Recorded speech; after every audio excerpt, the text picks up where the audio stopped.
आनंद के उमंग भयो जय कन्हैया लाल की, नंद के आनंद भयो जय कन्हैया लाल की।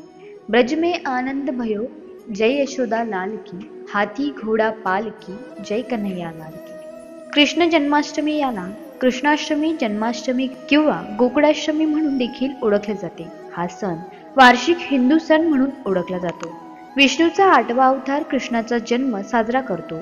काही हिंदू ग्रंथांमध्ये जसे की गीता गोविंदा कृष्णाला सर्वोच्च देव आणि सर्व अवतारांचा स्रोत म्हणून ओळखले गेले आहे। कृष्णाचा जन्म गळद पंधरवड्यातील 8व्या दिवशी श्रावण मासात किंवा भाद्रपद मासात साजरा केला जातो। हा सण एक महत्त्वाचा सण आहे। विशेषतः हिंदू धर्मातील वैष्णव परंपरेतील जन्माष्टमीशी संबंधित उत्सवाच्या प्रथांमध्ये उत्सवाचा उत्सव, धार्मिक ग्रंथांचे वाचन आणि पठण, भागवत पुराणानुसार नृत्य आणि कृष्णाच्या जीवनातील कार्यपद्धती, मध्यरात्रीपर्यंत कृष्णाच्या जन्माची वेडी भक्ती, गायन आणि उपवास यांचा समावेश असतो। हा सण संपूर्ण भारतात आणि परदेशात सुद्धा मोठ्या प्रमाणात साजरा केला जातो।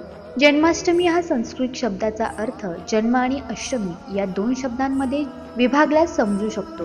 जन्म आणि अष्टमी शब्दांचा अर्थ 8 अशा प्रकारे कृष्णाष्टमी हा भाद्रपद महिन्यातील गळद पंधरवड्याच्या 8व्या दिवशी कृष्णाचा जन्म उत्सव आहे। जगभरातील हिंदूंसाठी कृष्ण आणि जन्माष्टमीला खूप महत्त्व आहे।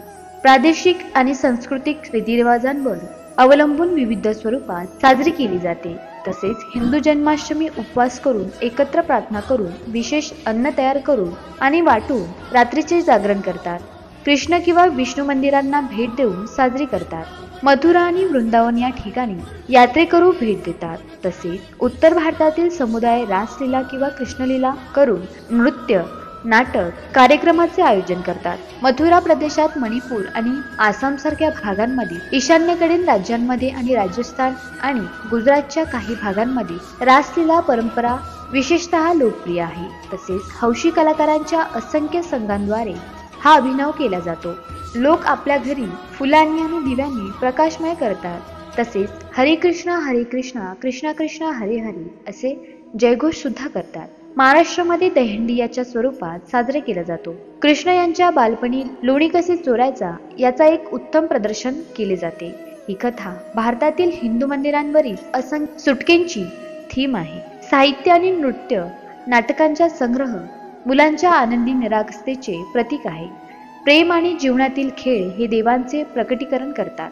तसेच दहीहंडीमध्ये भाग घेऊन ताकाने भरलेली मातीची घडली मोठ्या उंचीवर टांगून सण साजरे करणे ही तरुण मंडळींची सामान्य प्रथा आहे। तसेच तरुणांमध्ये गोविंदा यांचा समूह एक पिरामिड तयार करून वर टांगलेल्या मातीच्या घडली फोडण्यासाठी स्पर्धा करतात। त्यामुळे तरुणांमध्ये श्रीकृष्णाची भक्ती वाढत असल्याचे दिसून येत आहे।